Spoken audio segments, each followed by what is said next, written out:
Hi, everybody. Welcome to our monthly Agape training. Thanks for being here.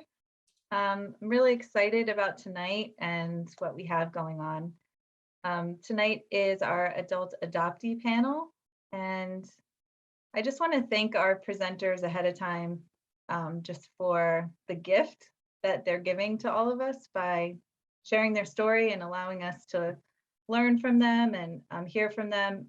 It's truly a gift that you're giving all of us that you don't have to. And so I just thank you all for doing that.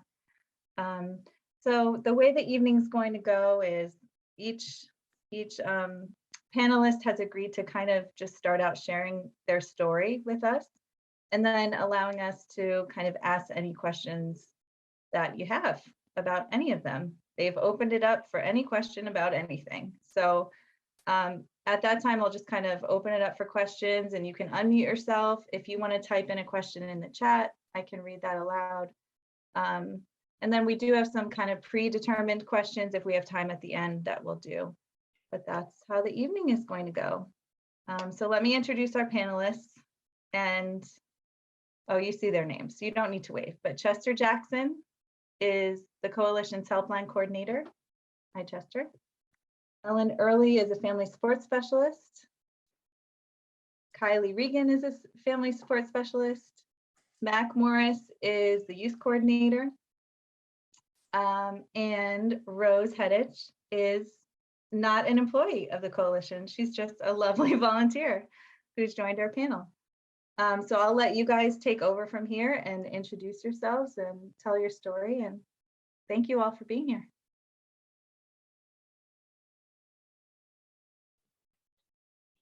You guys mind if I just, I guess, because we discussed last time when we all met, we kind of came up with some like core, I guess, little like takeaways that we wanted to leave the attendees with, the parents in the room, etc.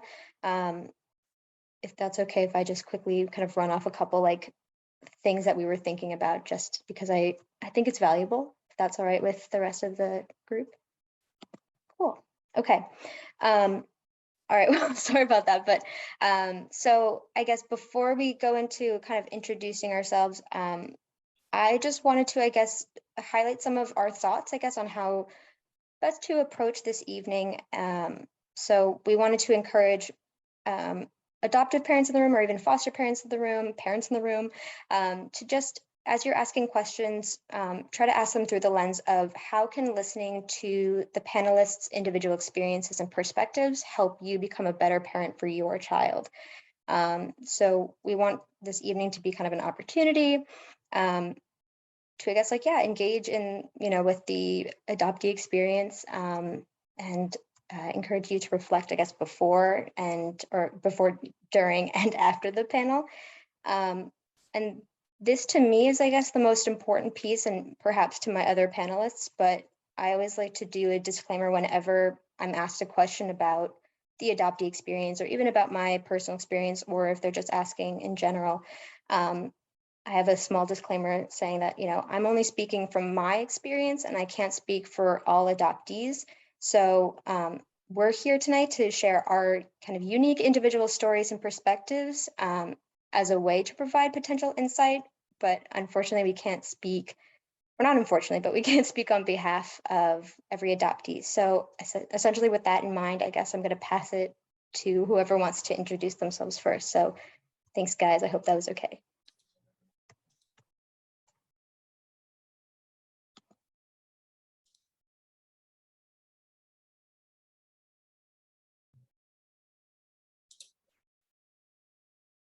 Are we all rushing for our buttons?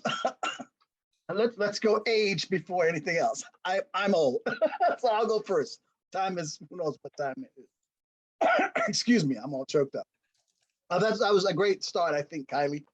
I learned that lesson kind of recently, actually. That these are not, much of this journey is universal, but the crux of it all is very, very, very individual. And we all carry the weight in very different ways. And this is just kind of a good way to think about what could be happening or what might be happening, or just kind of a general thing. As it was stated, my name is Chester. I was actually named Chester Mitchell when I was born. I was born in January of 1958 in New York City to a woman named Jessie Lee Mitchell. And she traded me off to a woman named Geneva Jackson, who was her friend. They'd been friends for a long time. At 5 days old, so I went from the hospital to Geneva Jackson's home, and I was raised in Geneva Jackson's home forever. She became my mother. And I had a brother who was another youngster, another baby that she took in 5 years before me, much the same way, with no system involvement. It was just an agreement among mothers, or yeah, I guess among mothers. And her sister, my mother's sister, and that was our family of 4 growing up. I didn't find out that I was adopted or taken in, or because there was no legal adoption, there was no system involved. I didn't find out that I was dumped until I was 33. And at that time, when I was 33, it was just what I needed to hear, because up until that point, I knew there was something wrong. I just had assumed all of my life that it had been me.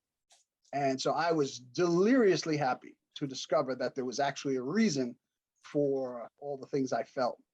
And I went through a whole series of emotions as the years went on.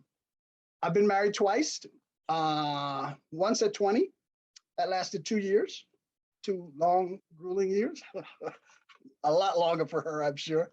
And then again at 30, and I've been married to my current wife for 34 years. We have 5 children, 2 that came to us by birth, 2 that came to us by legal adoption from foster care as teenagers, and 1 that came to us kind of in the same way I came, except it was legal guardianship. He was previously adopted. His adopted mother became very ill. She knew that we were adoptive parents. She came to us, and actually we went to her once we discovered that she was ill. And she had a plan for him, which was a great plan. And as she got sicker and sicker, unfortunately, the plan ended, and he joined our family at 13. All of my kids, my youngest is 28. My oldest now is 47 or so. So there's been a long road of stuff there. That's a nutshell kind of stuff. I've been fortunate enough to work in the field of adoption and foster care since 1990. So I did a lot of growing and experimenting and thinking about this stuff for a long, long time, which I think the primary benefit for me from that experience is the ability to look at it without emotion. And it's not that I don't have feelings about things. I'm not emotionally blocked anymore. And oddly enough, it's funny, since I've come to the coalition, which has only been a couple of years or so, the latest block was I didn't have any kind of feelings pro or con to my first mother, primarily because she's been dead for a long, long time. She died when I was about 15. And she was in my life the first 8 years as my aunt. And so my siblings, my birth siblings, were in my life as my cousins.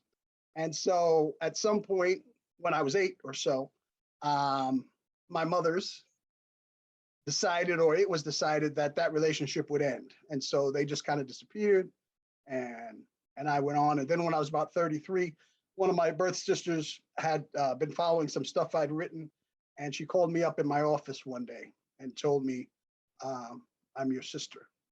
And I cannot tell you what a relief that was to hear that, and primarily to hear that she had missed me and thought about me. Now, even though consciously I didn't have any idea until I was 33 that anything had happened, I was just kind of a sad, frustrated young man. And then, but just in terms of, okay, so I'm wandering around now. So those are key elements. I didn't know I was adopted. It was a very loving home, you know. There was nothing negative about the experience, with the possible exception of the fact that there was vital information that I needed that was unable to be shared by my mother. There are obviously things that I will never know in terms of the why, which is kind of like, I'm kind of curious about that.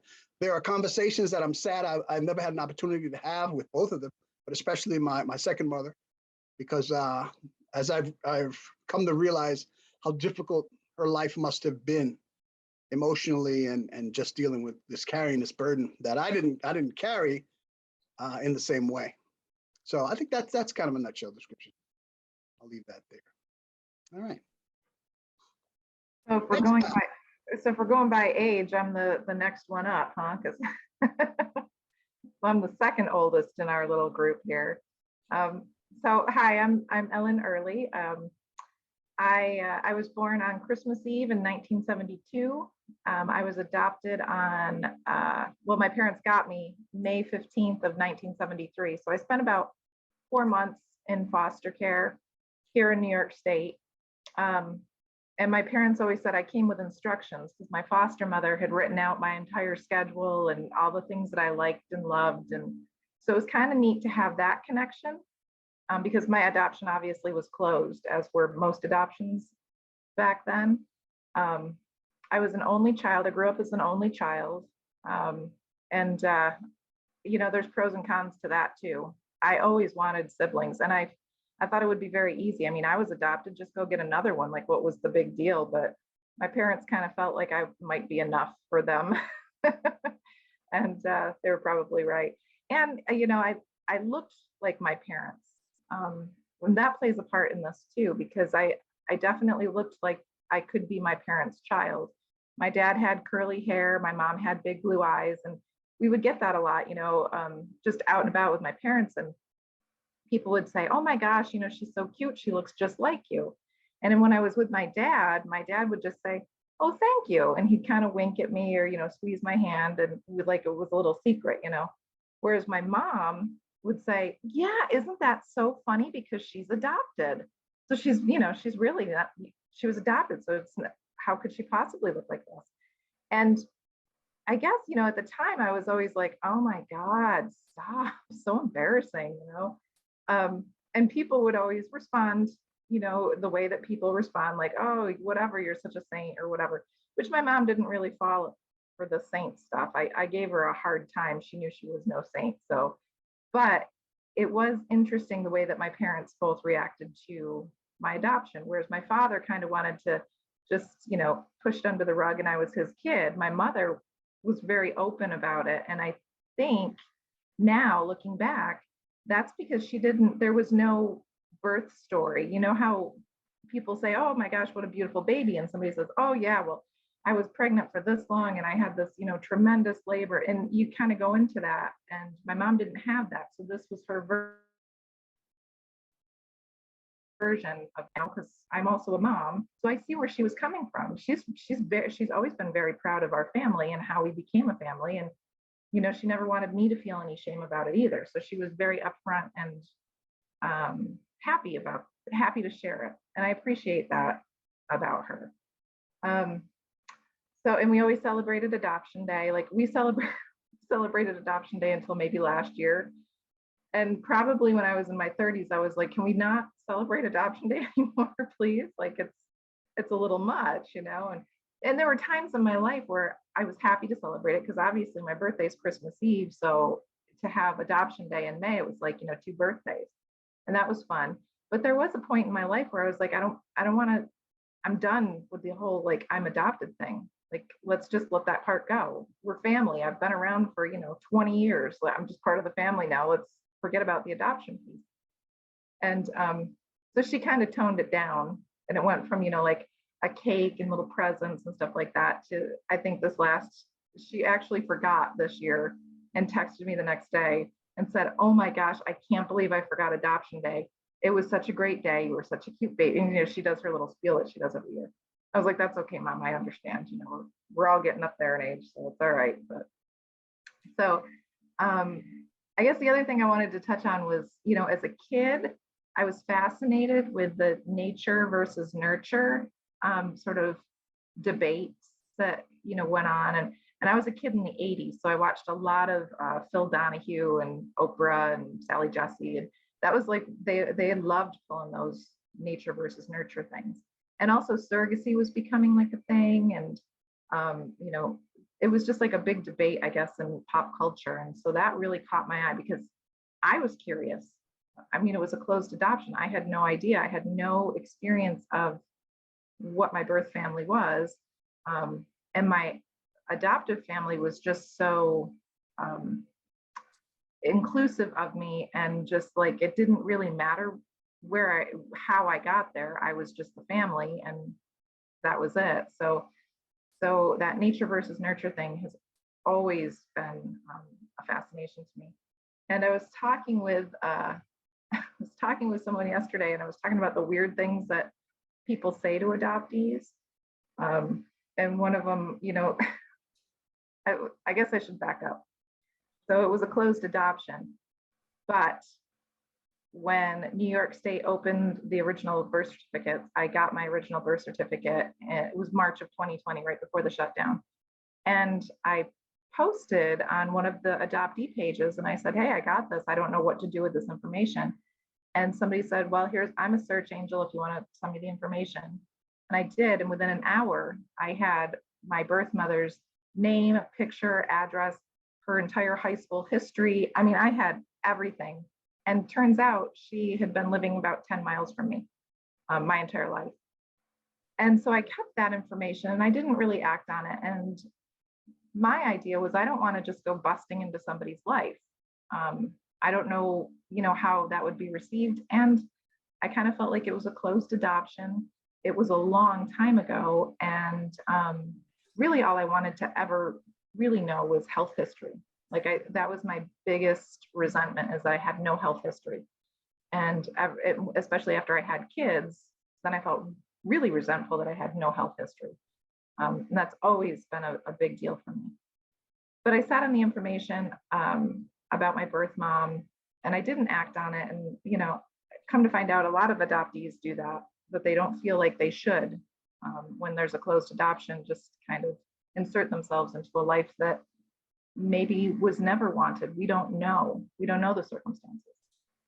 But so yeah, I was sitting on that information. I didn't act on it. And then January, I got this email message from this woman, and I knew immediately it was her because I had her name. I had her full name, address, everything.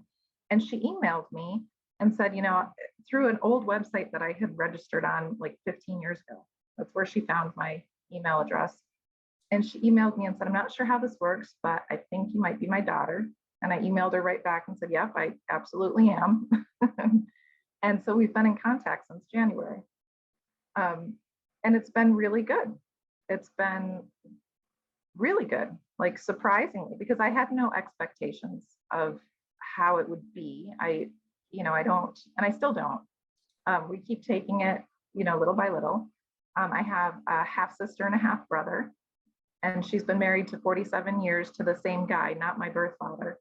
But I got to find out the story of, what happened, how it happened, and that was all interesting and good. So we've been kind of taking it kind of slowly. She's very much into however I want to deal with it. She's not pushy, but I've been really enjoying getting to know this new family. So that's my nature versus nurture thing. The more I get to know my birth family, the more I see I am my adoptive mother's daughter. So much, like I've been looking for mannerisms or thoughts or something, that connection with birth family that, people talk about twins that were separated at birth and one breaks their arm and the other feels it, stuff like that would be some sort of psychic connection. And, little pieces of it are there. But the more I talk to my birth family, the more I hear my adoptive mother, and my adoptive mother's thoughts and philosophies and morals come through what I'm saying. And it matches, it aligns with my birth family. It's not like a totally different thing at all. It's pretty typical stuff, I think. But that's been interesting. That's been really interesting for me to see that. I think the way I was raised has had a bigger impact on who I am, rather than that, that little biological piece. And I know not everybody feels that way, but that's been one of the most interesting things that I've found now being in the union. and also with my brother and sister. And then now I have 2 nieces, and it's cool to have this family. So when I've talked to my adoptive mother about it, because we're all going to get together on July 4th over here, I always have a big party, and I said, you know, I had invited everybody, everybody's coming.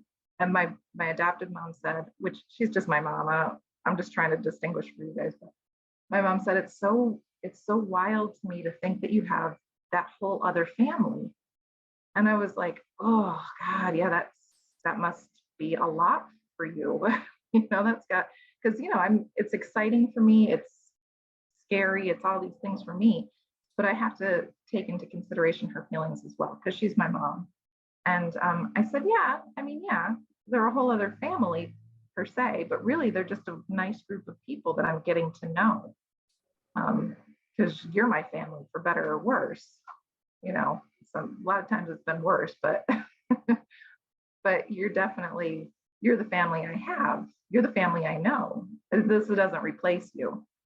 Even if you wanted it to, it's not going to. So you're stuck with me as I am with you. So yeah, so that's been an interesting thing. I'm now thinking about contacting my birth father, who also lives like about 10 miles from me. So that's been hard for my birth mother to swallow, that we've been in this close sort of contact for all these years, because it was kind of like it was the baby scoop stuff. She was really like basically forced to go into a maternity home and give me up because she wasn't married. She was Catholic. It's just what happened back when she was 19. So now I'm kind of, you know, I've put it on the radar. I know from Facebook stalking that I also have 2 brothers on my birth father's side. One of my brothers is friends with one of my best friends. So there's a lot of like interconnectedness that that almost feels surreal to me, and also feels very comfortable. You know, there's not a whole lot of shock or drama. I think all of the drama and shock has been in my adoptive life. This birth stuff doesn't even hold a candle to what I've gone through, just as me. But yeah, so that's my story. And so far, anyway, sticking to it.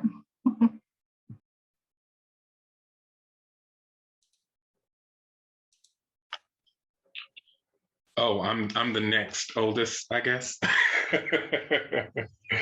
um, I was just so enthralled by each of your stories.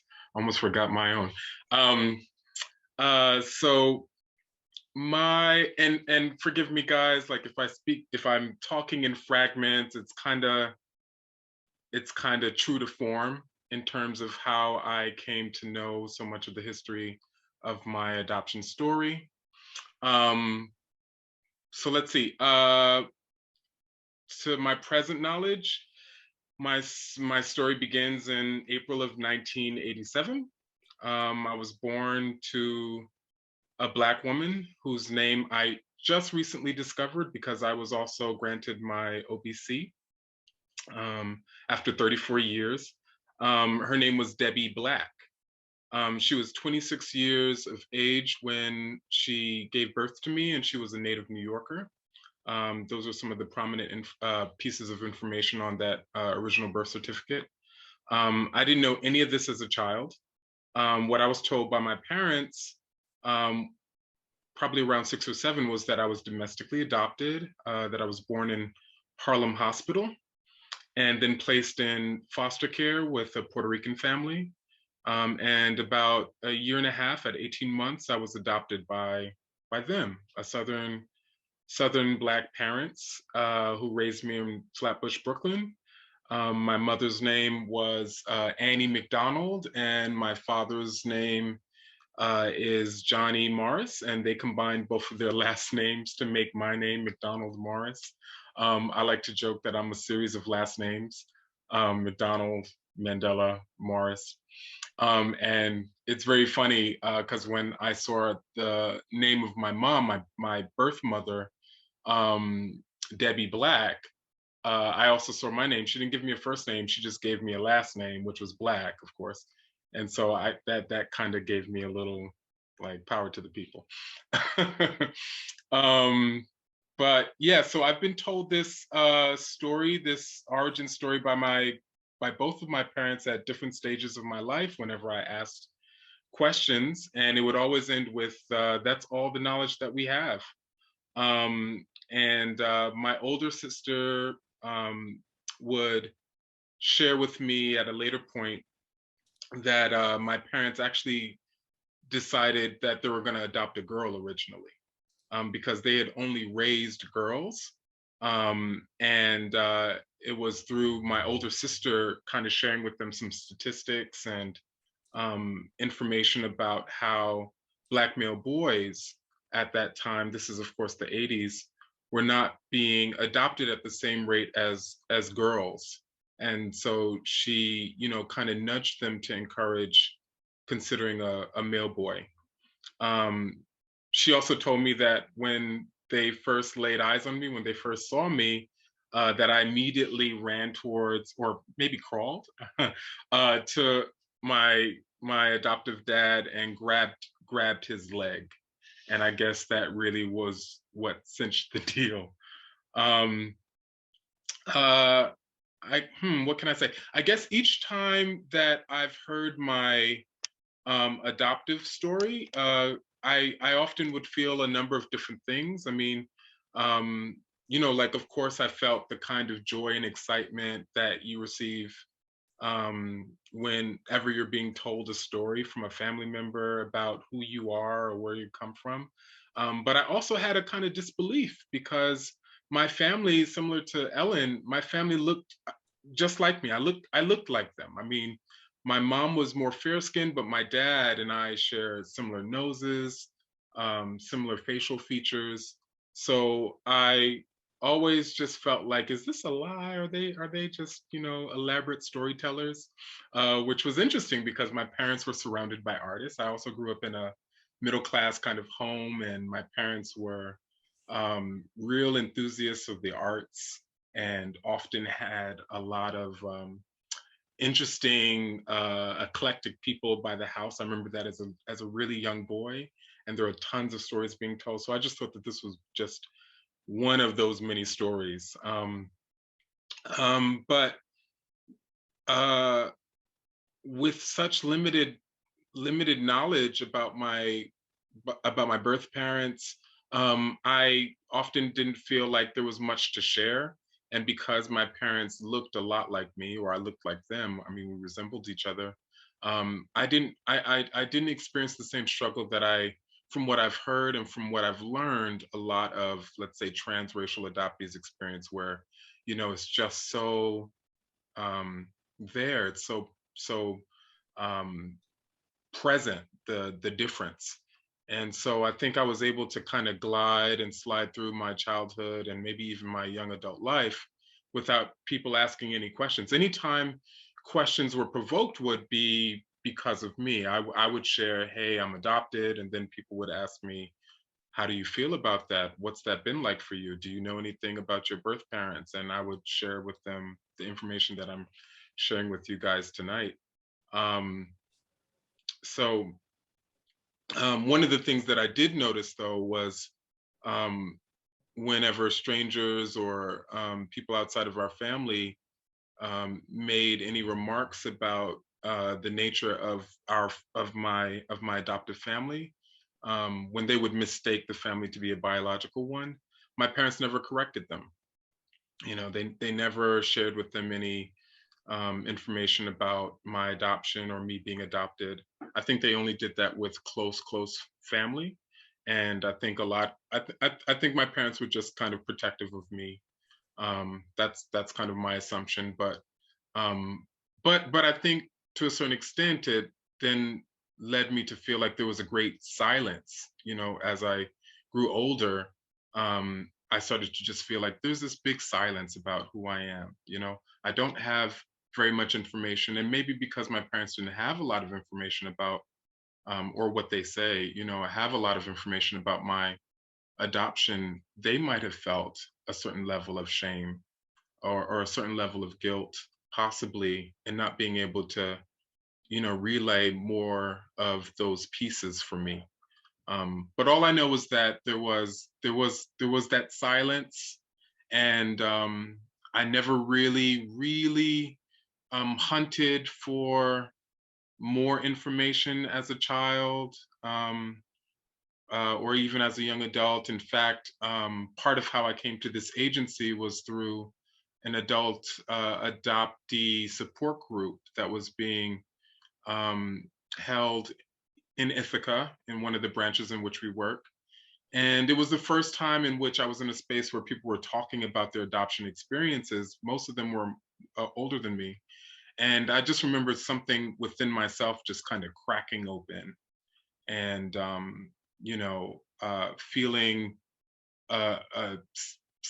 grief and sadness, and excitement to be a part of a kind of kin group, if you will, just, family, if you will. And that was, and that was about 5 years ago. I've been with this agency for about 5 years. So in these past 5 years, I've really, learned a lot, or learned more about the kind of intersections of adoption, and race, uh, and it's been really incredibly helpful. In fact, I don't know whether or not I would have even received my original birth certificate if it weren't for working with this agency,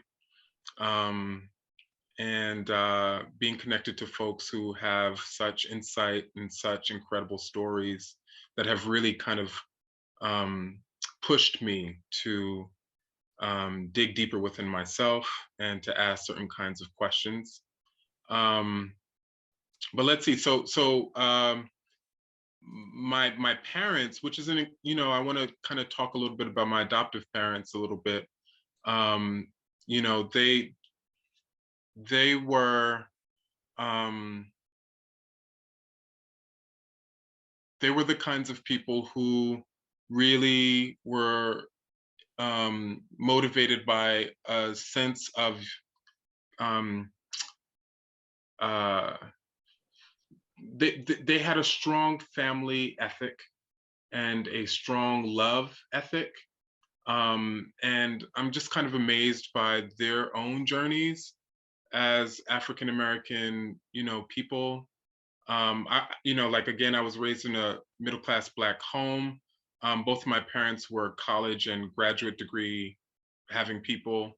And my father was a Vietnam War veteran who went into the army as a way to obtain his higher education. But more importantly, it was a way for him to get out of the Jim Crow South. I mean, he was raised in South Carolina.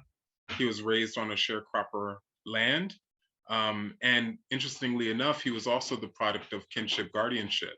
He was raised by his mother's sisters, and he never knew or met his own father. And we never really kind of talked about that, or I never really had that kind of conversation with him about that.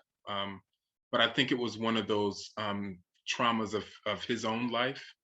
And my adoptive mom was raised in North Carolina. She was the product of 8 sisters and 1 brother, big old family. But both my parents left the South and met in New York City in the late 60s. And so that's a long time. So by the time I was adopted, they were in their late 40s or 50s. And, I always felt like whenever there were like parent teacher conferences or parent gatherings, I noticed that a lot of my peers had parents that were, young and hip and fun and stuff. And my parents just felt old to me.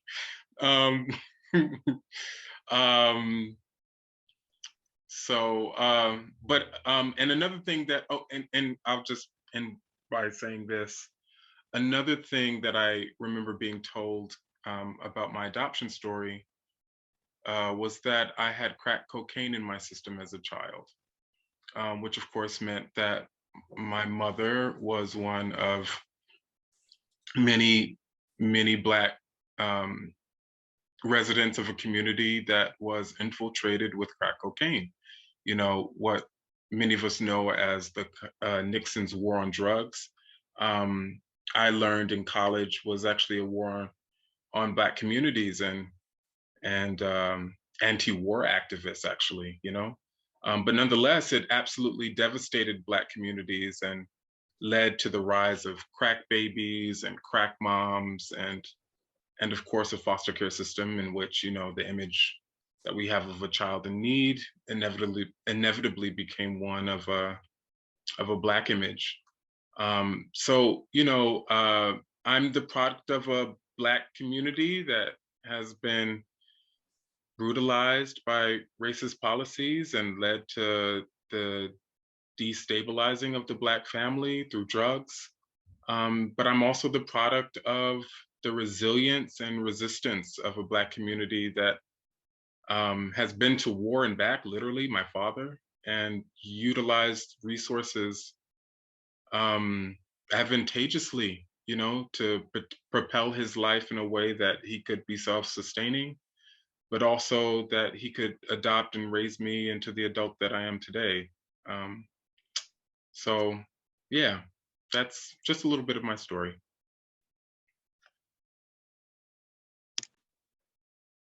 Thank you so much, Mac, and honestly, Chet and Ellen, for starting us off so strong. Wow, yeah, how do you fit so much into this time? So my story is a bit different than you three. I was adopted internationally. I was born in July 1996. So 90s, late 90s baby. And I spent the first, and I was adopted in, kind of a rural-ish area, kind of southwest of Moscow. And I spent the first 3 months of my life in a hospital until I was moved to like a local children's orphanage. And then that's where I kind of spent the rest of my time until I was adopted just shy of 2 years, 2 years old in 1998. And I'm a foundling, so a little bit different. I didn't realize that was a term until I kind of really started doing this work, but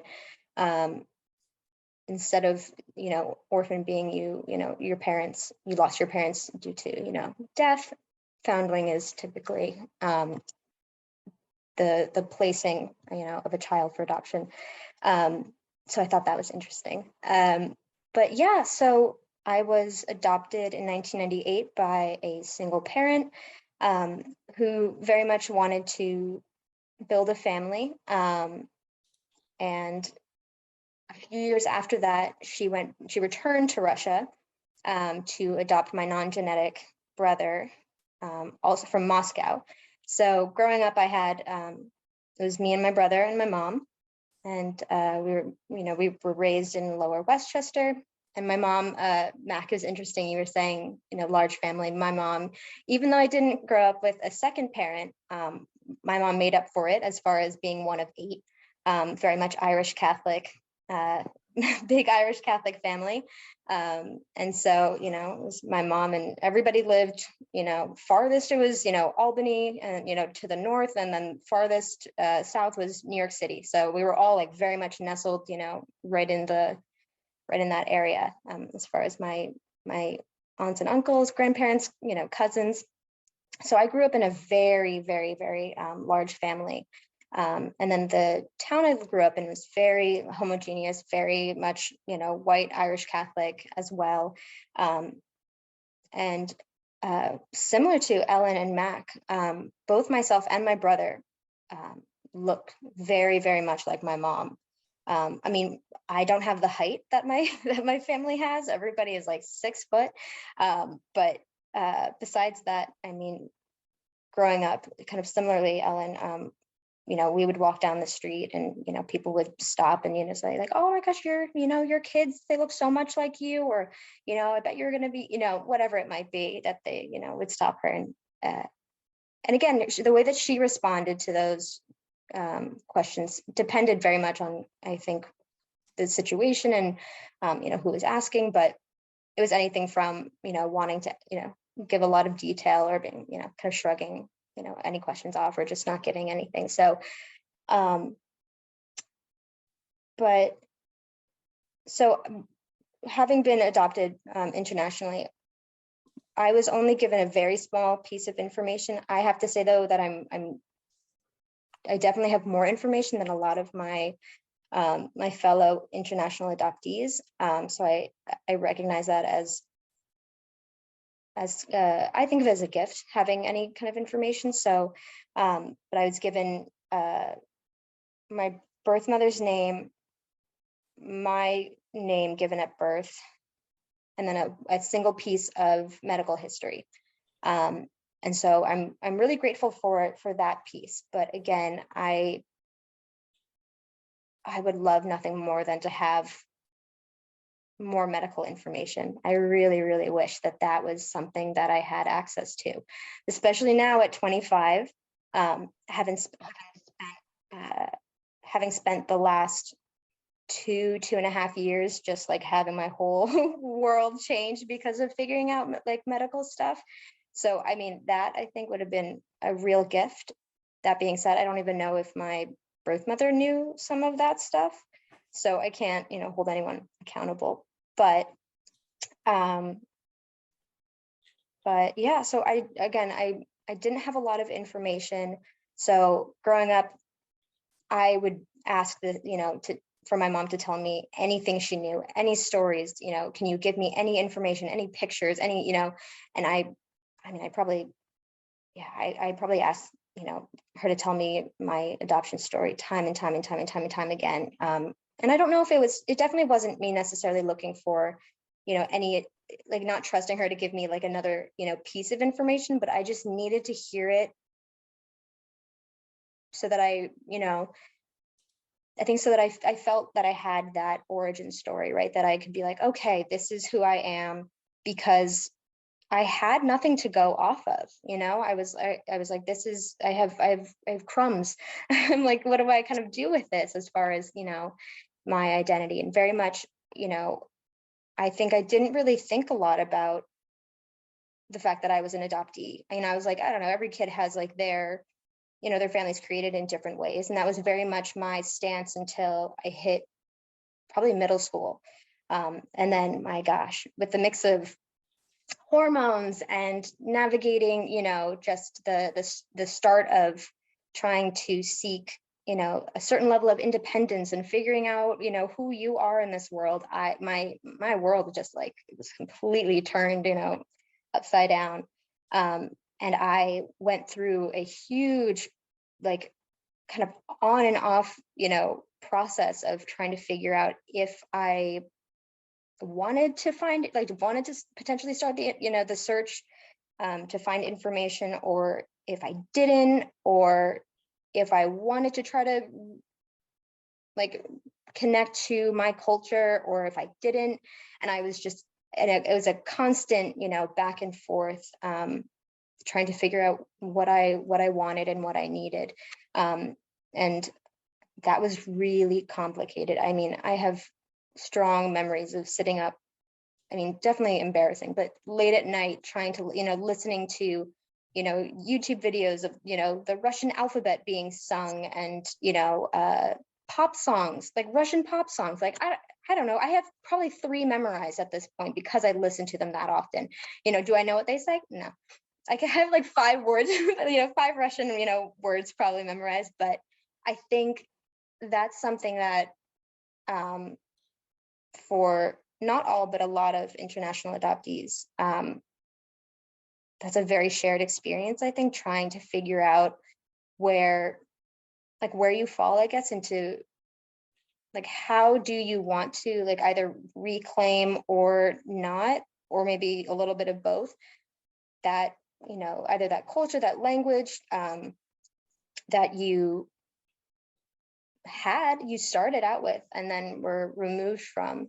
And so I think that for me was really, really complicated. And I definitely was still navigating that into high school. And then probably around that time, I figured out that I was like, it's too much for me. It became too emotionally like burdensome, I guess, to figure out if that's what I wanted. So I was like, you know what, I think like take a step back from it and then see where you are, as you move forward. Because this is me in general. I live in a very like black and white world. Nothing can be gray. Like I have to, like, it's either this or that.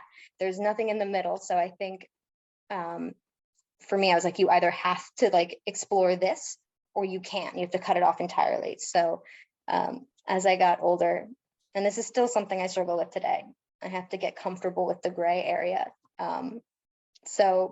But that was my adolescence was really difficult.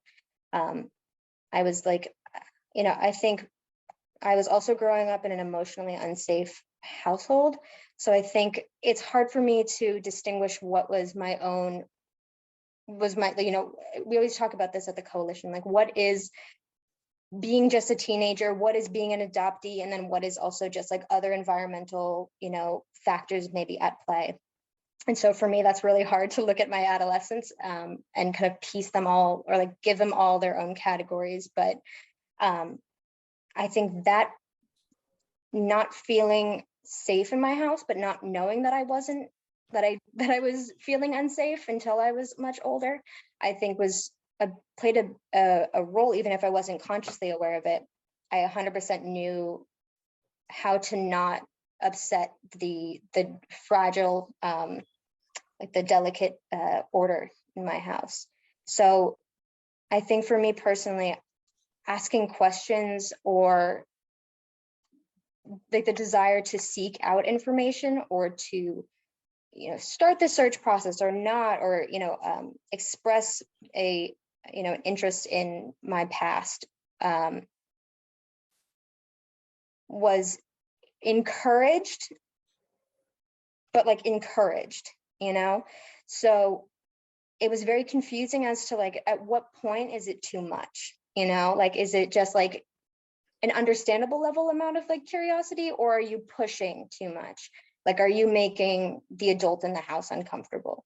So for me, that was really complicated and very confusing for both myself and my brother. And I'm so grateful to this day to have him as like as an additional kind of mirror, I guess, for our experiences. We very much are, I mean, we could not be more dissimilar, but I think growing up, and I'm really grateful that I did have somebody that was kind of going on their own, adoption identity journey, while we had very different like emotional experiences and relations to it and responses. It still felt really validating, I think, to have somebody who was also just as like confused as I was.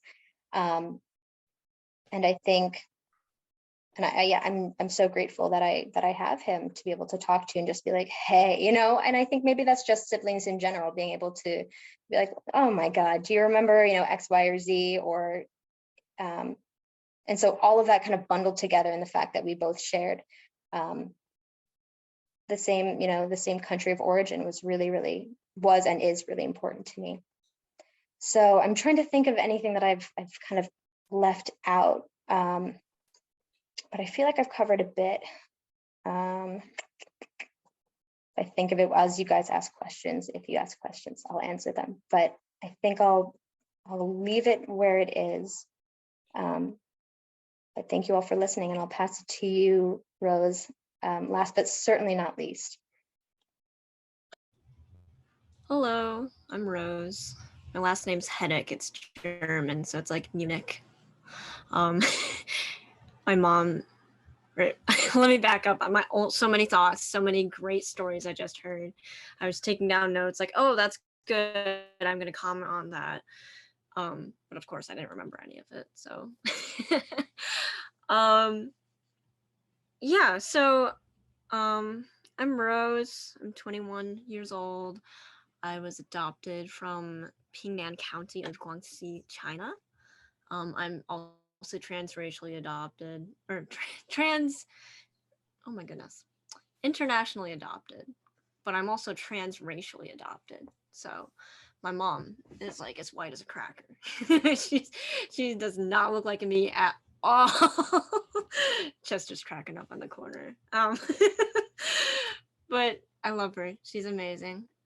She also works for the coalition. I don't know her title, but she does good stuff, big stuff. So that's how I got in here. So yeah, when I was discovered in China, I was literally discovered on the intersection of two very busy streets. I think my birth parent or parents just dumped me there because they weren't able to take care of me for some reason. I know the one child policy was active there when I was found. So for population control and probably misogynistic policies, you know, I was left there. So someone found me and brought me to an orphanage, and I was raised there for 11 months. And then my mom finally came overseas and picked me up. She's got adorable pictures. She put all of them in a scrapbook for me. That's really nice. But like, I used to look at them all the time as a kid, like, wow, that's my mom picking me up. I'm like a really expensive imported good, you know? I'm sure my mom didn't see it that way, but it's just weird to see, you know, like something so monumental in my life sort of reduced to just rectangles in a scrapbook, you know? Like all I know from that moment in my life is what my mom can tell me and what I can see on these pictures in the scrapbook. So there's like parts of me where I wish I could go back and just go live it again, even though I know it's probably like very traumatizing.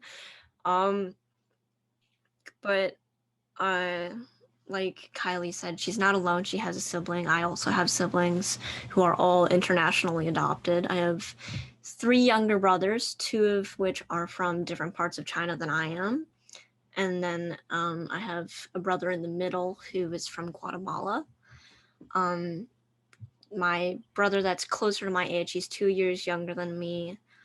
We've been talking a lot just about our struggles as international adoptees and being Chinese. And there's just a lot of experiences being an Asian American in such a white dominant community, and having a mom that doesn't look like us.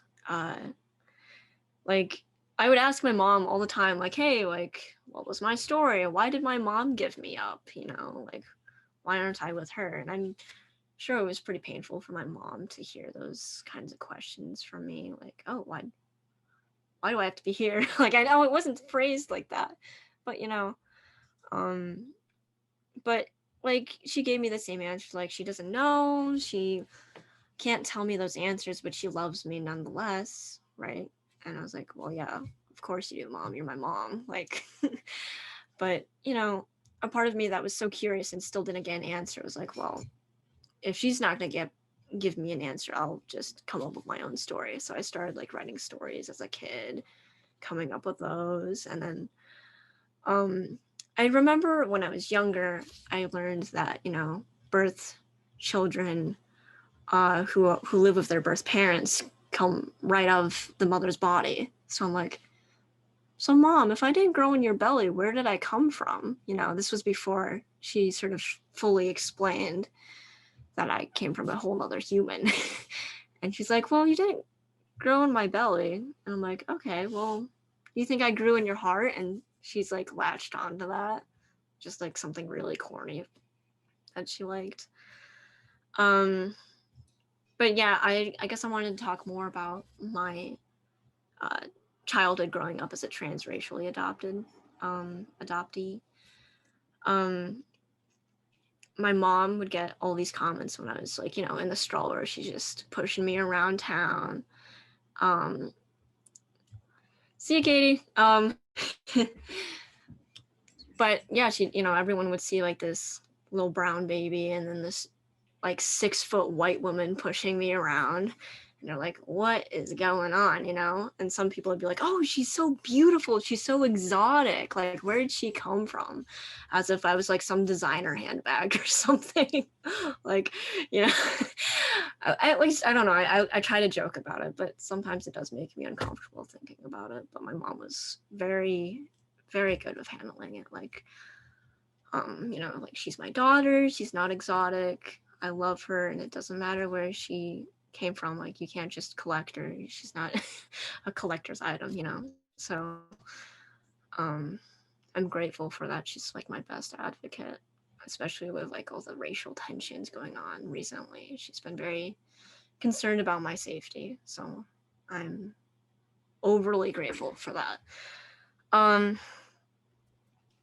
And I still deal with some microaggressions today as an adult, especially at my job in elementary school.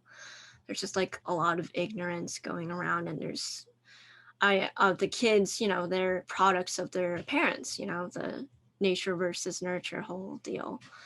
I just get questions or comments like, oh, did you learn that word from your country, you know, or oh, tell your president to stop supporting Putin.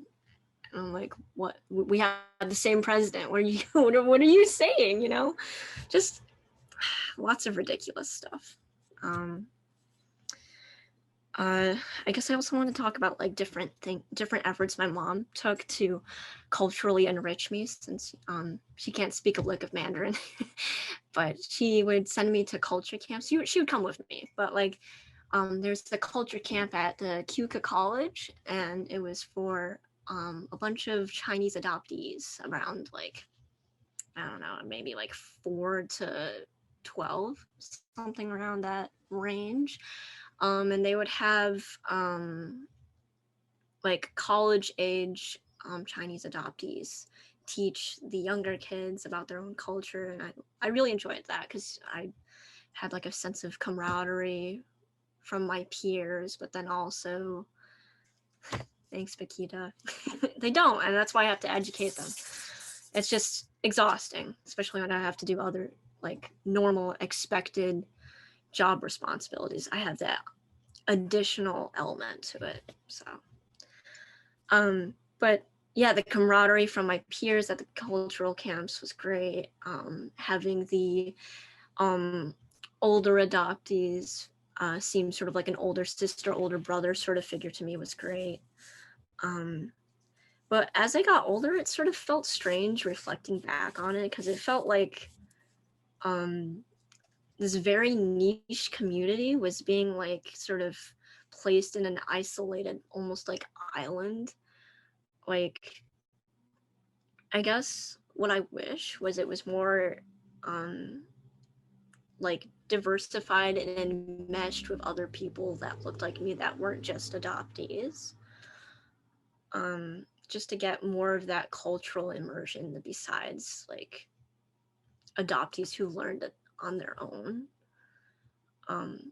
Like first generation, second generation immigrant families from China or Korea or whatever, they have their own culture that's completely separate from Asian American adoptees. And I would have loved to hear from them as well. But, you know, you can't have everything from these tiny culture camps, and I'm still really grateful it happened. And I'm currently in this Chinese adoptee group for 18 and up, and it's really helped me with my cultural identity dissonance, because sometimes I feel too Asian enough for the space I'm in. Sometimes I don't feel white enough, or sometimes I feel too white enough. And it's like, there's just, I feel out of place no matter what ethnic group I'm in. And it's lonely, but having people who feel that same way is invaluable. I guess I also like, I feel like I've been talking your ears off, guys, sorry. I do think I want to pursue parent searching, biological parent, family searching, but it's been a difficult journey. my mom did give me a ancestry DNA kit that I did for my birthday, and that was exciting. Like, wow, I get to know what my genetic makeup is. I was hoping for medical information, you know, because that's an anomaly, as you've all been very aware of. Unfortunately, I did not get any of that, but I got a very vague map and then an outline of China saying, hey, you're 98% Chinese. Thanks, Ancestry. You know, it's so helpful. Like, I know with time and more entries, more data that they collect, it will get a little more specific, but like, what are the chances that they're going to get my birth parents' DNA, you know, all the way across the ocean? So I've just learned to be a little less like neurotic about it, you know, like I need to find them. Like they're not a part of me. I grew up with my mom. It's not, it feels like a missing piece sometimes, but it's not necessary to be who I am today, you know. And it's taken a few years to really accept that. But it feels good to say out loud that I've come to terms with it. So but I did recently learn that I am part Dai, which is an ethnic minority found in like southern China, like East Asia. So that's really cool. And I've been doing a lot of research about that. You know, watching videos at 2 a.m., same vibe as Kylie. Yeah, learning about their culture. So that's always fun. And I'm hoping to do like a birthplace travel with my siblings, probably just Pearl, my brother that's closer to my age. So I don't have to, you know, babysit. But I'm excited for that. And my grandma, who is always super supportive of the multicultural dimensions of my family, she's loved us like her own, which we were, you know, no, her own. But she passed away, and we got inheritance money from her, and Pearl and I have plans to use that money to travel. So I'm really excited, and I think she'll be proud of that use. So I'm hoping to start a blog and write about my experiences as an adoptee. I spoke on a podcast that Chester hosted about my experiences. So I'm still trying to branch out and share my story on other platforms. And I encourage my other fellow adoptees to do the same. It's cathartic and it helps other adoptees. So I guess that's where I'm ending it. Thank you.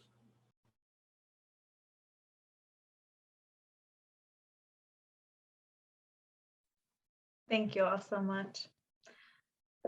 So if anyone has any questions, just unmute yourself and feel free to ask away.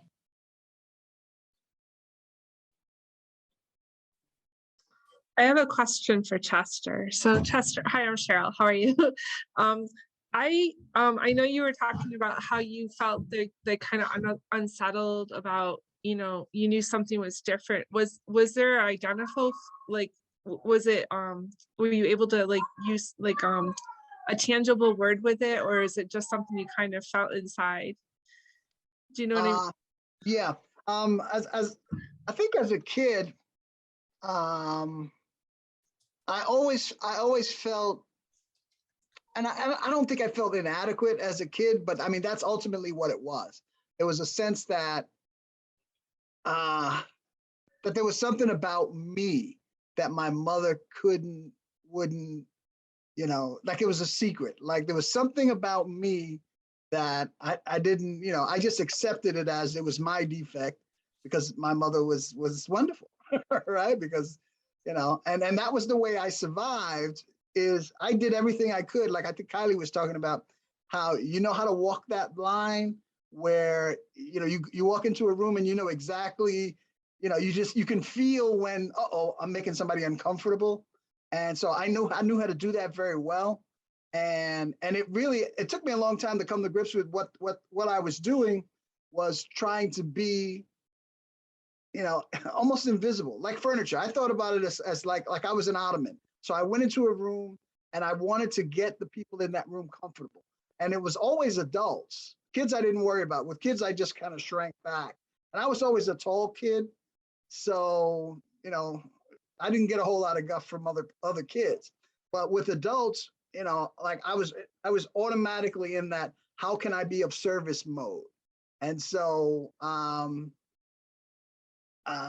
you know, I just, and that worked real well for me in the sense that I got lots of kudos and, oh, he's so polite, he's so this, he's so that, you know, and my mother loved it. And so I loved it, but I always felt like I couldn't show anybody who I was. So it wasn't really, it didn't become a tangible thing until I was old enough to put a tag on it. And I think that truly happened when my mother was forced to admit that I wasn't born to her. Because in that transfer of information, I knew that this is what it was. And I was so relieved. It was like, thank God. It wasn't me. It was these people all along, you know, and I can't tell you what a relief that was.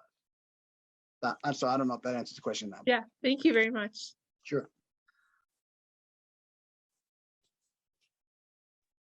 I think that resonated with many of us on deep levels, that feeling of invisibility, that feeling of towing the line and not disturbing the family structure, not disturbing authority, you know, and also kind of holding this nucleus of yourself really close. And I remember as a kid, I derived a sense of almost power, strangely enough, from having this piece of myself that nobody knew. But also as an adoptee, there's also that experience that I'm sure many of us have had of, we're observers, we're watching people, you know, kind of like how actors observe the human behavior. I often felt like part of that observation was maybe even connected to trying to figure out the mystery of who I am, and that somehow my keen observation would lead me closer to who I was.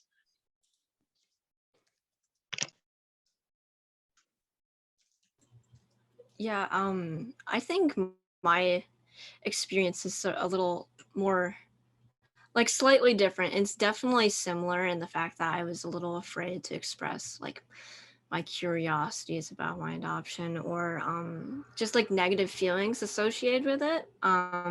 But given the fact that my mom works in adoption, and she's like heavily involved in it, she's got like a more positive image of it, like, oh, like we're not necessarily saving these children, but we're giving them a better home, a better environment.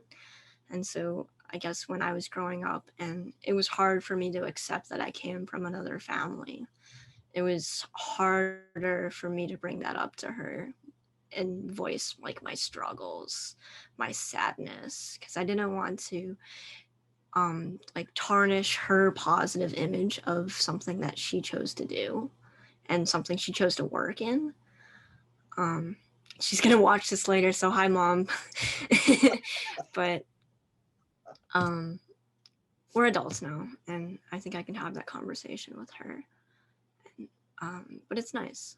And unlike most of the people here, like, I can't just hide the fact that I'm adopted.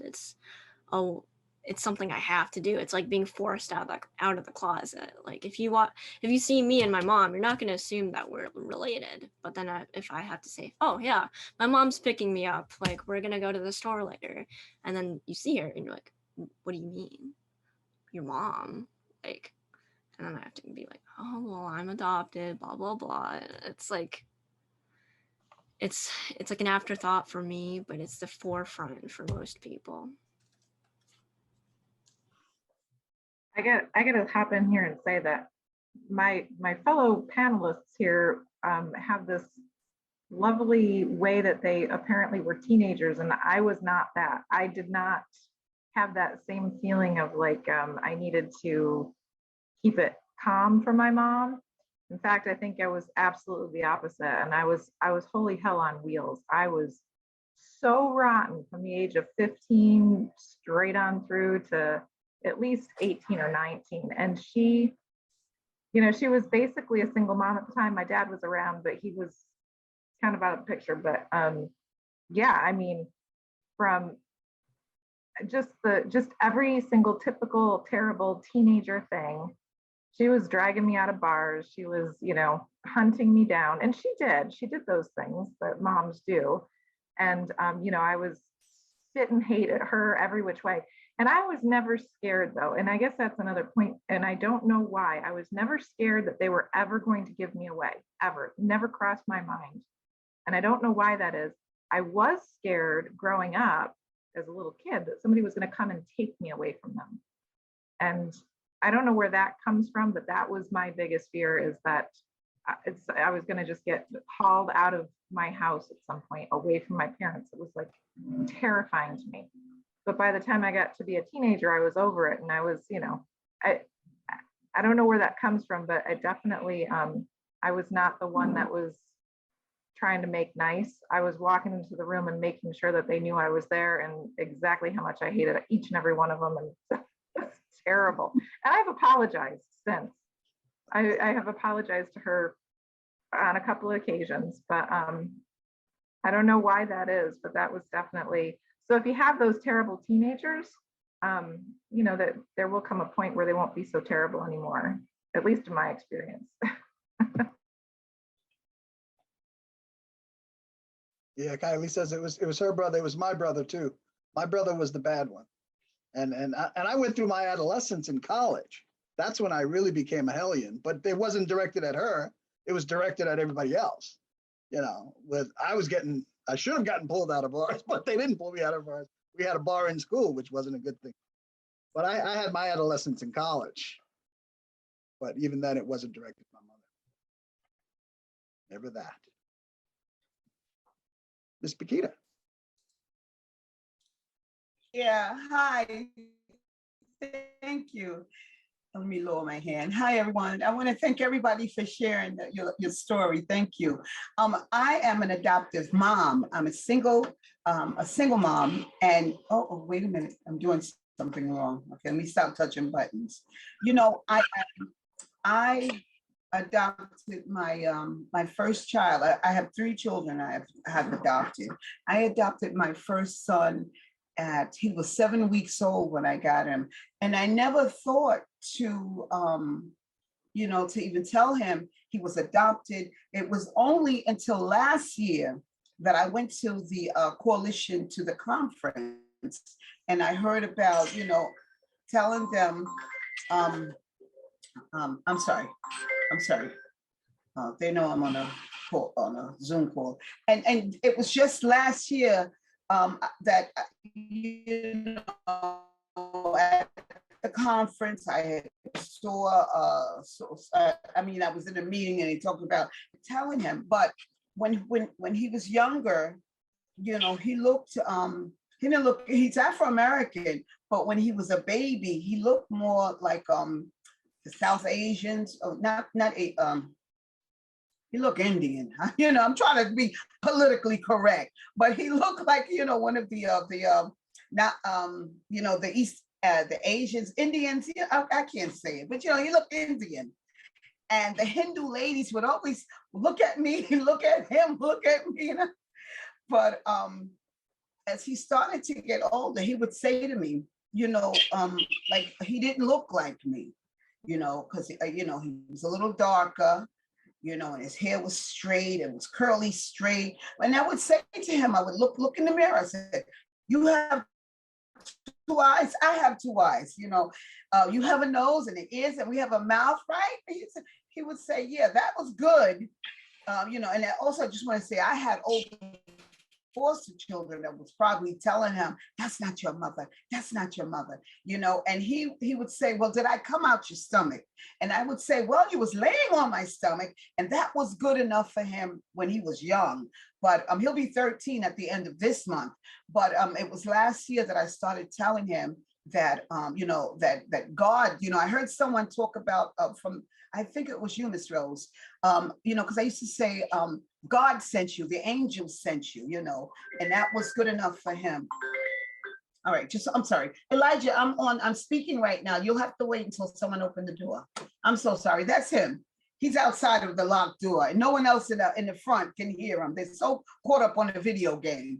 But anyway, anywho, what I was trying to say is, like, I did know that he was looking for a dad. Like he said, he would see the children being picked up with a dad, and he would say, Elijah has a daddy?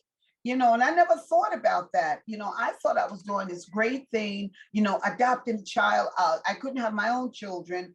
And when I found out I could be a parent, I could be a mom, you know, through foster care, I was in awe, never thinking about those other things. So I started telling him about, you know, that God gave you, God sent you to me, the angels, your mommy couldn't take care of you. You know, I didn't tell him anything about being a drug addict and all da. I didn't tell him any of that. You know, she just couldn't take care of you. But what I'm thinking about now, it's like, will he resent me? Like, how do you really feel? Like, will you listen to me now that you know that I'm not your mom? Will you really listen to me, or are you harboring any, like, you ain't my mom, you can't tell me what to do? Now, he wanted a brother when he was 8, so I adopted a little guy, which is now he's 8. And although he had some ties with his family, that it just stopped. You know, I'm just feeling like I want to make sure I'm doing the right thing by them. You know, I heard Miss Kylie, I heard you talk about oh God, I'm also 64. I can't remember, Jack, but I know you had talked about like not making the adults feel uncomfortable, like wanting to talk about you know, I want to ask questions, and don't want, you know, to make the adults feel uncomfortable. And I want the children to ask me questions, unsafe. And I want to know, when you said that, like, how did they make you feel unsafe? You know, like, am I yelling too much at the children? Because right away when you said that, my mind is like, oh my God, I'm treating them mean, I'm treating them wrong, I'm treating them, you know. I'm just trying to do better by them. And I don't want to be resentful. I want to, and that's why I always show up, so I can learn. I want them to feel comfortable. I want them to, you know, like if you need to ask me, why am I here? You know, I want to be able to give you information. I know my little girl has mental illness on both sides of the family. You know, and you talked about the health. You guys talked about the health, and you know, I don't want to tell her, like, well, you know, your mom had this.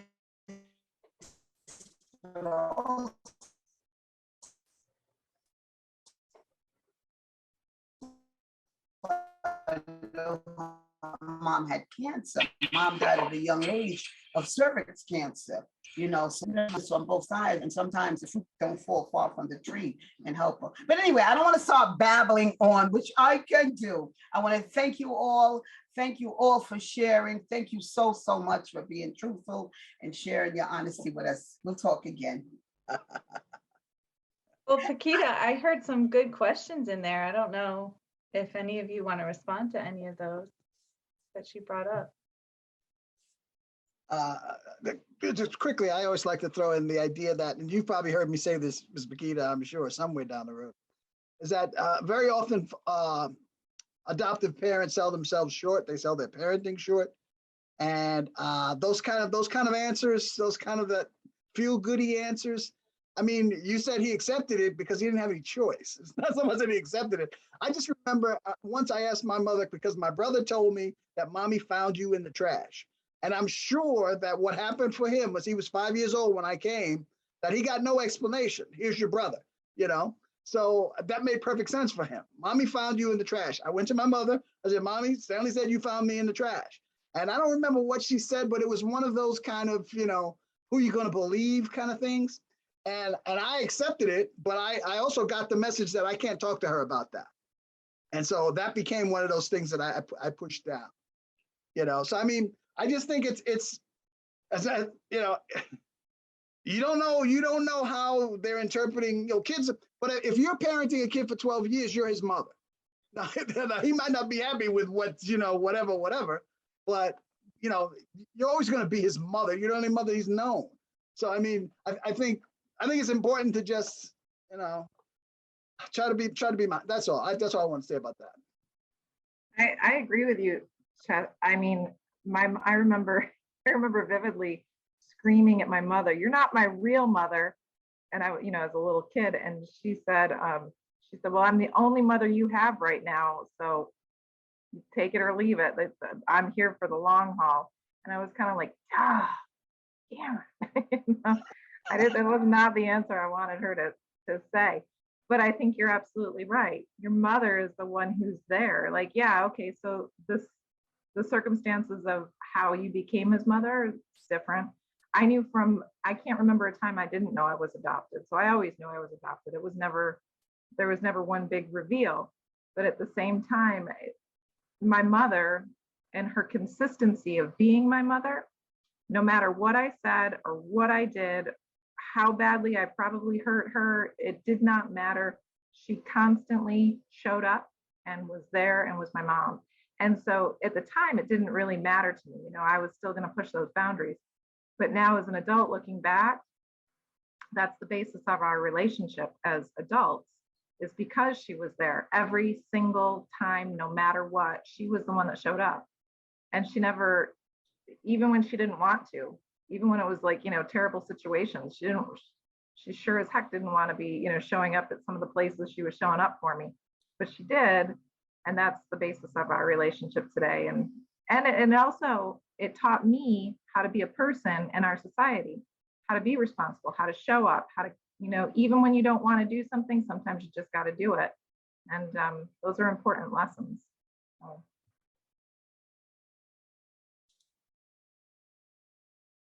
Absolutely. Mothers are everything. They're everything. They're our biggest heart growers, and they can also kind of break our hearts. But I think even in those heartbreaks, we still cling on to the mom. Now, fathers are another story. I mean, I love my dad. I do. I love my dad. But if I'm gonna just be real, be real, testify. My mom has passed away. My father's still alive. And though I love my dad very dearly, I think he was a big, big source of a lot of the traumatic, a lot of trauma in my family. I mean, and some traumas that I think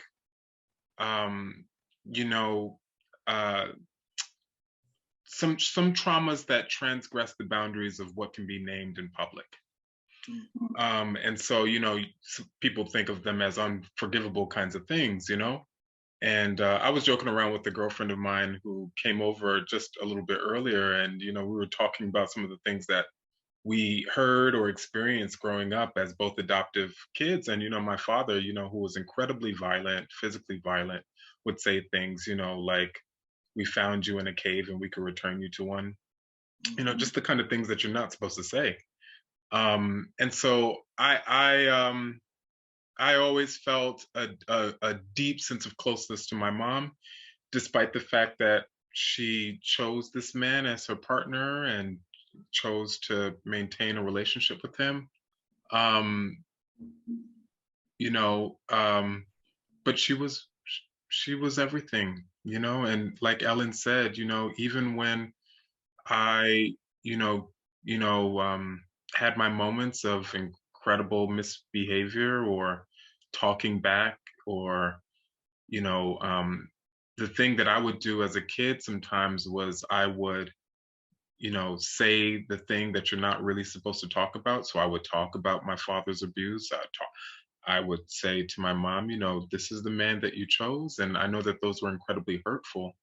But despite it all, I think in many families, it's, you know, my mom was the one who always came through. She just always came through, you know. And I miss her.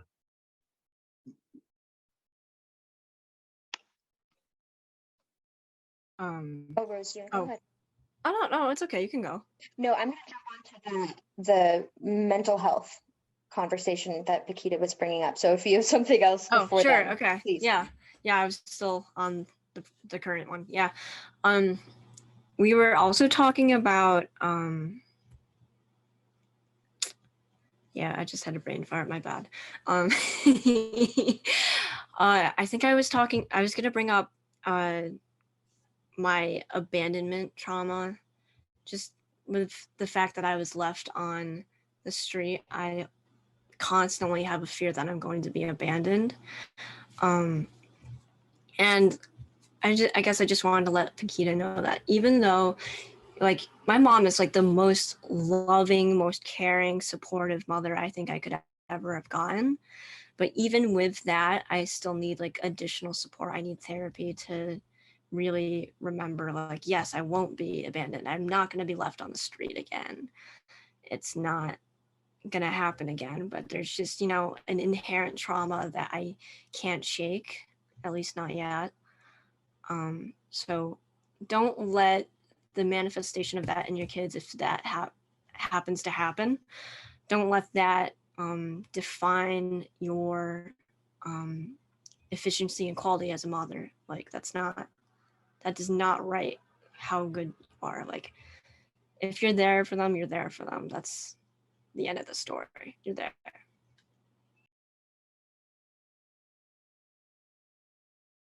We could tell that your mom did something right, because that was wise, Rose. That was wise. Well, she's also watching, so I gotta, like, you know, gas her up a little bit. I'll get extra brownie points after this. She'll take me out to dinner or something. Just kidding. All right, Kylie, you got to share something about the mental health aspect. But the only thing that Pakita, I really appreciate what you brought up, and this is something that I hear from adoptive parents a lot, is you cut out a little bit, you know, in the middle of it, so I apologize if I missed anything, but you never want to be the one that has to give hard information. Nobody wants to ever have to do that, especially as a parent. I can't imagine having to be the one to, you know, share any kind of bad news. But I've worked with quite a few families recently who have information about their child's past. That's not so pretty. And I think the very delicate act of figuring out exactly how to approach that topic or to bring up that information to your child must be very difficult. But as somebody who, I guess, as somebody, one, who's an adoptee, and two, understands this work and the impact that trauma has, and the importance that trust plays in the parent-child relationship, I always urge parents to disclose any information that you have, but I also understand that it needs to be age-appropriate information. So I think planting the seed for certain conversations as they come up, you know, so if you are talking about, you know, if you don't want to necessarily immediately come out and say that, you know, your birth mother, you know, was I don't know, went to jail, you know, or went to prison for drug-related something, you know, but that might be a difficult thing to bring up to a young child. It might be very confusing and very hard. And so I think you can start to lay the foundation to that conversation as they get older by just starting to bring up just like the concepts and the ideas of like drugs and incarceration and whatever it might be. Because I get so anxious when I hear parents have very sensitive information about their child as their child enters adolescence, because that's such a sensitive time, and because the concept of trust is really difficult for not all, but a lot of adoptees. I never want adoptive parents to be put in a position where they have this information and they, chose to give that information to the child when they are like, 16, 17, when things are so rocky. And it might not be the case that, anything crazy blows up, and whatever kind of information it might be. But I worry that that could impact the way that a child looks at you, or anybody looks at you, if you have information that you're not, kind of forthcoming with. So again, the hows and the how to do that is a little bit rocky. But I hope this makes sense to my fellow adoptees in the space and to others. The importance, I think, of trust in that relationship, and because you are the holder of that information, that you have the ability to give it. Because, and this might not be the case, but kids are creative, kids are smart. If the information is somewhere around your house, if the information's online, you want to be the one to bring it up. You don't want them to find it some other way. That's my biggest concern for families, because I so deeply wish nothing but the best for families and for parent-child relationships to thrive. So for me personally, I think, and I appreciate in the chat, I'm getting somebody who's saying yes. But you have that gift to, not a gift, but you have that ability to share that information the way that you want it to be shared. Instead of it being this big, like, oh my God, I had no idea, big kind of dramatic thing. And especially in adolescence, when things are already often already loaded, that it becomes weaponized. You want to know? Well, this is what it is.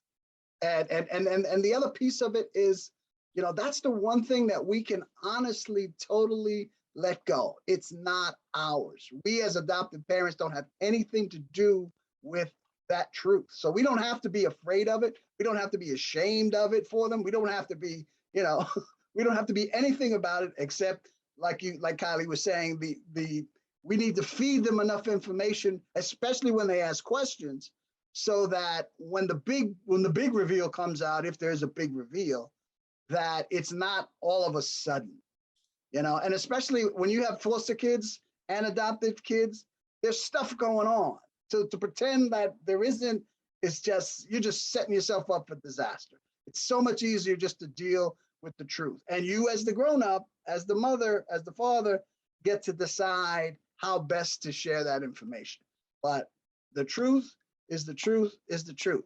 Now, just because, mommy was a drug addict or not, nobody needs to know that. I mean, they're not going to ask you, is mommy a drug addict? There are lots of ways to say mommy had lots of things going on that none of us could understand, or whatever, some other way of introducing the idea that, yes, there are things that I don't know and you don't know, but this is what I do know. I remember speaking to a group of foster parents years and years ago, and I was saying some of these same things, and the one foster parent got very angry with me and said, I'm not going to lie to this child. I'm not going to tell them something that's not true. And what I was trying to get her to appreciate is that you don't have to make something up. If your child wants to know, did my mommy love me? And you have evidence that you didn't, or whatever, there's no reason. The truth doesn't have to be, of course she didn't love you, she wouldn't have put you in care of her. The truth could be, I'm a mommy and I love all of my children. That's the truth, hopefully. And that's a way of sharing that so that the child can make the connection. You know what I mean? Because some people feel like, because I know this is the facts that I know, I have to tell them those facts. There are a lot, I mean, if you're raising children, you're giving out all kinds of information in a lot of different ways. And when you give out information that's clearly a lie, for whatever reason, it's ultimately going to be established that it's a lie. And that's hard to dress up. Now, that's not going to say you're going to stop being my mommy because you lied to me. No, we lie to our kids about lots of things. Santa Claus, the Tooth Fairy, on and on and on and on and on. They understand that. But something like this, when you're forming your identity, and it's something that and they know You know, it's just hard to get around. You know, it's nobody's fault. Nobody in that household had anything to do with whatever the history was. So that's not shame that should be transferred onto your child, just because, you know, just because it's shameful in our own minds. And that's the thing I take away from my mother. The shame of it for me is that I grew up ashamed, and she never told me anything to make me shameful. I just knew there was something so big that the greatest person in my life couldn't face. What could that be? And it had to be me, because she's the greatest person in my life. If she can't face it, it's sure as hell a lot bigger than me. And then family members do their little bit, where every now and then they'll say something to you. Like my brother says to me, "Mommy found you in the garbage." I had my aunt, one of my mother's brother's sister wife, said to me one day, and I was probably 13 or 14. She said to me something that the words she said to me were, "You're a good son." And everything in her face, everything in her body, everything in that moment said, "And I don't know why you are or why you should be." You know, and that was just one little secrecy, right? That was just one little comment, you know, and I didn't know what it meant until I did. And now I'm a 33-year-old man, and I'm thinking back to that. So that's what Aunt Seal meant, and that's what my brother meant, and that's what this, that, and the other thing. You know, all the pieces come together. Now, I'm never going to stop loving my mother, but that doesn't stop this stuff from being a lie. And that's the piece of it that I resent, and that's the piece of it that's unfortunate, because on every other level, we talked about everything. You know, everything that I know about anything, I learned from my mother. You know, and not from her telling me, I learned from watching the way she lived her life. And I would have loved to have had some of those conversations. You know, now the really tough stuff, you don't have to do it on your own. You can certainly do it with a therapist or somebody else. That's all I'm going to say. Go ahead, Ellen. I'm sorry. Yeah, I was just going to say that this brings up that good point of birth families. Yeah.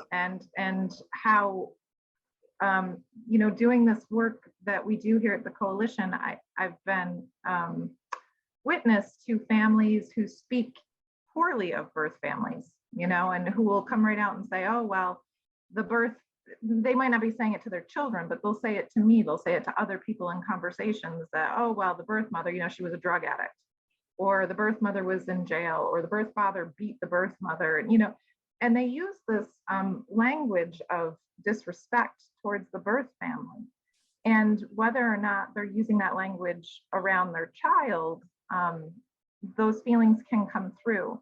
And I guess, you know, when I look at my own story, I was very lucky because of the era that I was adopted, because it was a closed adoption, because of, I guess, who my parents were and what the common thought was at the time, is you don't really bring up birth family too much. And if you do, you just say they were lovely people who loved you a lot and had to give you up.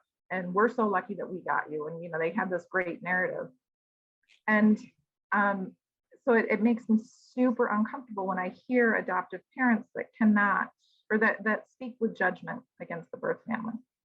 And I get that our society holds some outdated or some very strong views around substance use and around birth families and around poverty and around the reasons why people cannot keep their children or raise their children. And it's different now than it was before. And I think some of our stories speak to that as well. And I would just say that as an adoptee, I feel genuinely lucky that my parents never spoke ill ever of my birth family. I get how it is because I'm raising my grandson, and the other side of the family we're not on the same page. So I could I very easily say, you know, things in confidence with friends. To him, I never say a word bad about the other side of the family. And I guess the way that I would approach it, if I had things to tell him, and I will have things to tell him at some point, is just that the way everybody loves in different ways. So the way that I love you is different from the way that they love you. It doesn't mean it's bad or it's wrong. It doesn't, you know, because they can't be here with you like I am, that's different, but they love you in their own way. It just looks different from the way that I love you. And at least that gives him the sense that he is loved all the way around. And I got that from being divorced because, you know, wanting to tell my kids the truth about their father and how he loves them is just different, right? It doesn't look like the way that I loved him, and it's never going to. So I just have to put that plug in for birth families because, you know, I think that they do get lost in our shuffle, in our triad or our constellation of this adoption piece. The birth family, the birth mother, and what they go through is not easy, no matter what it looks like, no matter if it's a criminal element, if it's a mental illness element, it's not easy. They have lost something. And they'll never get over that loss. So I always, you know, feeling that empathy for a birth family, I think is super important for our kids. I think that's very important for our children to also have empathy.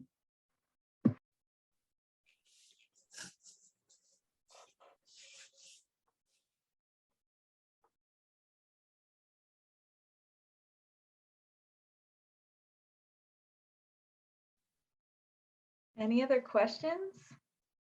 I have another question that's going to change kind of maybe the trajectory of this, but so we have three adoptive, or two adoptive and one foster child in our home right now. And we have come across a couple of times having to talk about family trees and having to be sensitive to that. So I'm just kind of wondering, one, about feelings about that and how would be a good way to address it, both as the parent and as an adoptive child.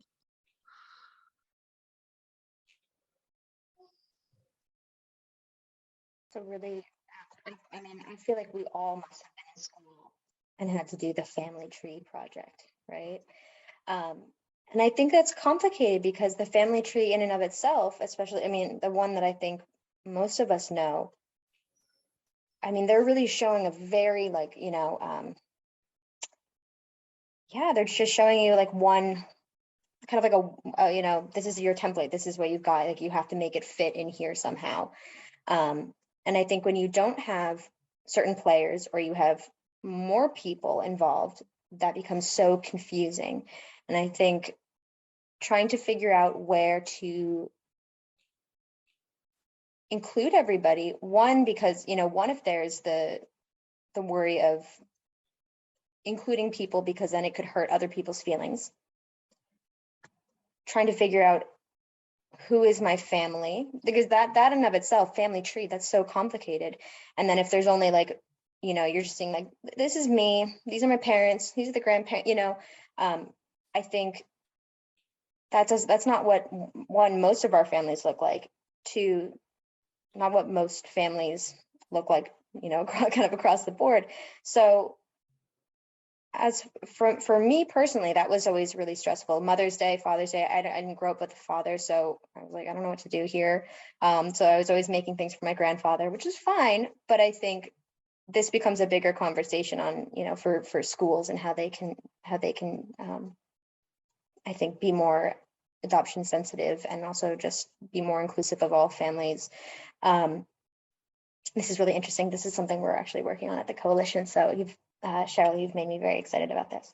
But I think there are some really fantastic ways that schools and also families can work on creating something different. So it's not a family tree. And I'm happy to share any resources, but there are really good ways of doing like I think we talked about at the coalition, like a VIP tree. So it's like your very important people tree.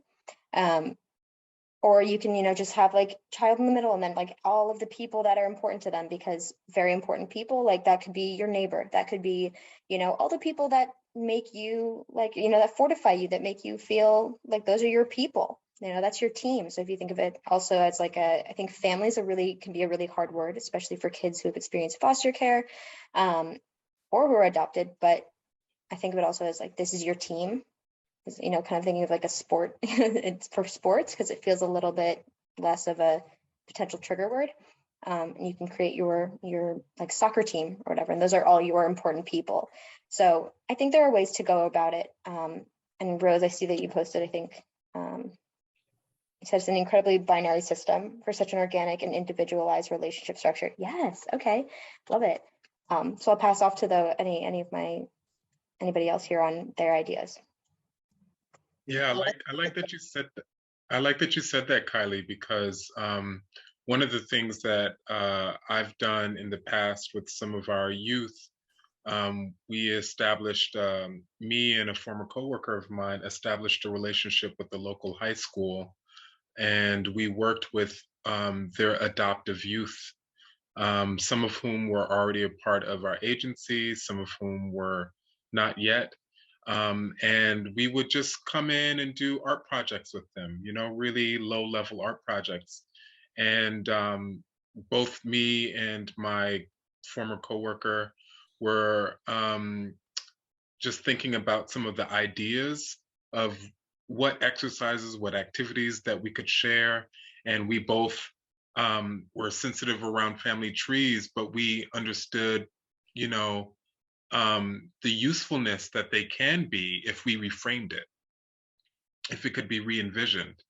And I come out of a camp, you know, I'm also a queer person, you know, I come out of the camp where it's all about chosen family, where you learn the sort of value of like, if you don't have the kind of support structures or functionality that helps you to feel empowered, well adjusted, then, you know, there is a certain kind of agency that can be lent to our young folks by suggesting to them that, you know, connecting with for people and spaces that you feel the most resonance with is a powerful way of establishing your sense of family.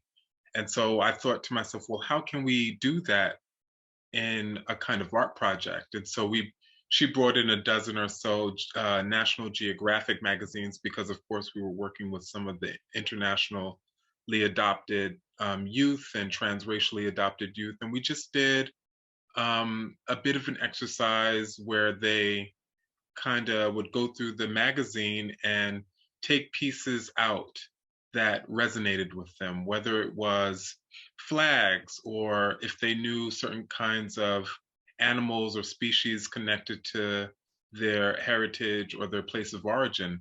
And, you know, of course, we would model it as facilitators, but it really invited them into the space of discovering both their own sort of desires and tastes and the pieces of knowledge that they've accumulated, you know, through their schooling, and they could establish their own kind of family, if you will, tree. And so I think that there's so many different creative possibilities in revamping and reframing an activity to get your child excited about that process of uncovering who they are, you know, and identifying with who they are. Yeah, I like that idea, the reframing piece of it. And also it's important to appreciate what your child wants.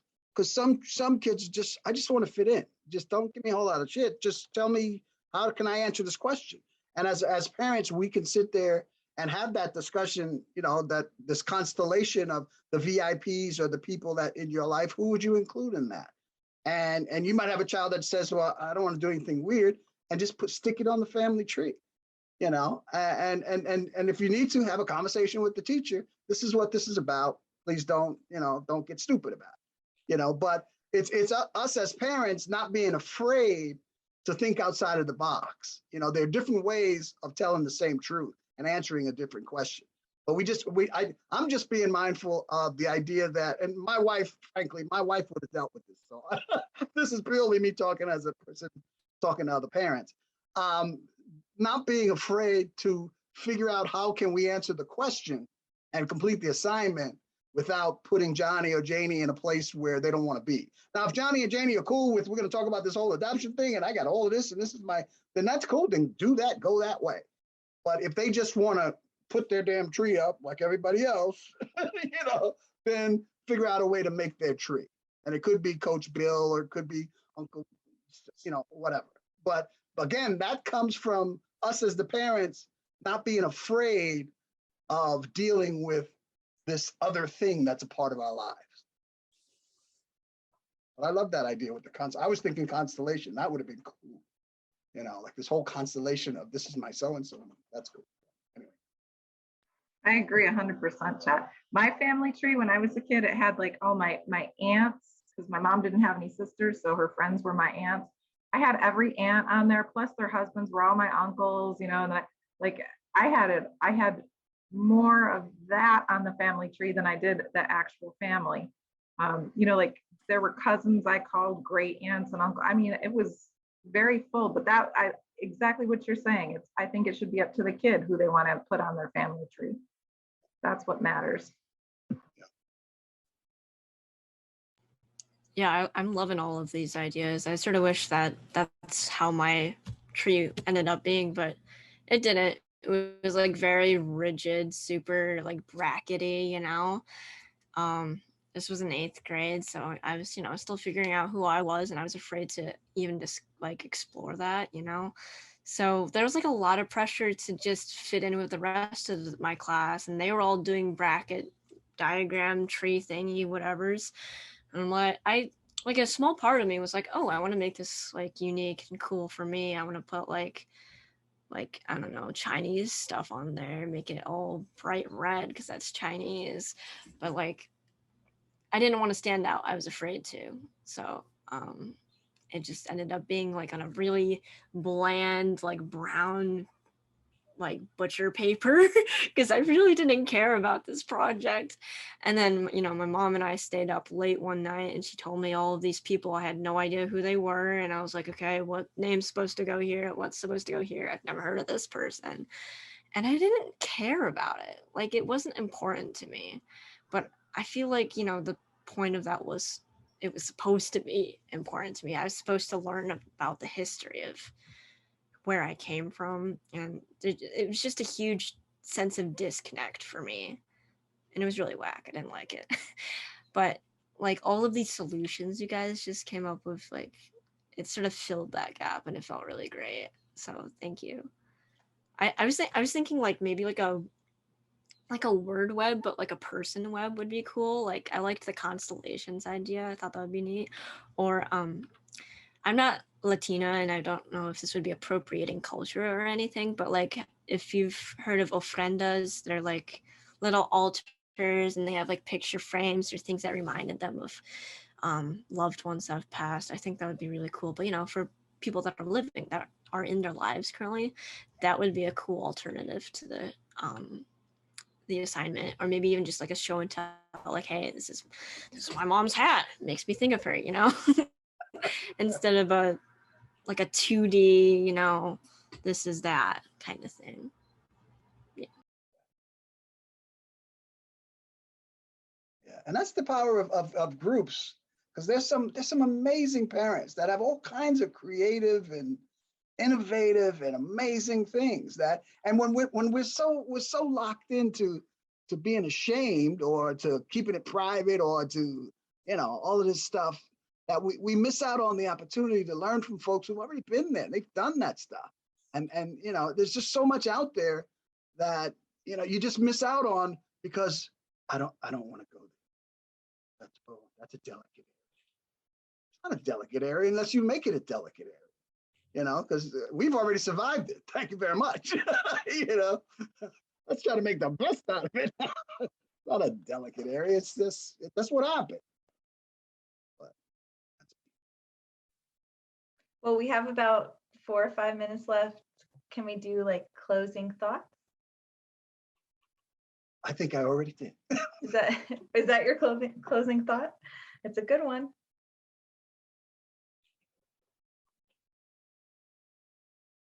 I just want to thank all of my fellow adoptee panelists. I enjoyed hearing your stories and relating to all of the different elements across all the different very diverse experiences we've had, as like we're all from several different shades of the same story. So I thought that was really interesting. And then having all of these adoptive parents and other adoptees, just amazing audience members with excellent questions. That was great to hear. And I'm glad the family tree thing came up, because I feel like that was a subtle thing that I didn't know I needed to address, but here it is, and I'm it was addressed. Thank you.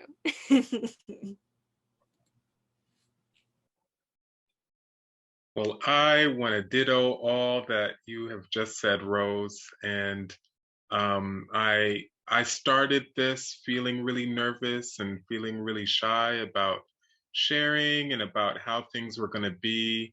But I think as everyone shared and shared vulnerably and shared important pieces of their life, I found the courage within myself to also participate. And in that space, I felt a great deal of love also, because I just think, I was just thinking to myself, I'm like, wow, these really are my people, you know? And so I just admire everyone's courage, everyone's ability to process some of these hard events in our lives into cogent, clear, concise stories. I think it's always about getting the storytelling right. And so I just thank you. I thank you guys for being coworkers and co-pilots of mine. And I also just thank again the parents for giving us the space to share. This after all is our little tree house. Yeah, I agree. And I want to thank everybody else for being here too, and for giving me this opportunity to share, but also to hear your stories as well. Because growing up as an only child who was adopted, but now finding this community of adopted people and adoptive parents, and being able to connect all those dots and feel supported while doing it, that's incredibly invaluable. And I appreciate everybody that showed up tonight. So thank you. Yeah, I did all of that. Thank you so much for being here. Thank you to my fellow panelists. You guys are awesome. And again, I feel like we're leaving this with find your people to connect with, right? I mean, Chester, I think you already started talking about that, but parents, find your fellow people, that you can talk to who, again, right, get it. We always say that at the coalition, like, find your people. And then same, I mean, I think I've talked to a few of my fellow panelists here about, growing up and not having, a shared, adoptee space, and how valuable that would have been. So again, there are groups that exist. A lot of them are still virtual, but some are still, in person. So if you're looking for them for your kids, like, please explore. There are summer camps, like, try to find them. And if you're connected to the coalition, feel free to reach out to us, because Mac and I have both a teen adoptee group for kids 10 to basically 18, right? And then an Express Yourself kind of creative outlet for also teens, probably like 10 and up. So anyway, there are some great opportunities. So yeah, so I guess, find your people. And thank you so much.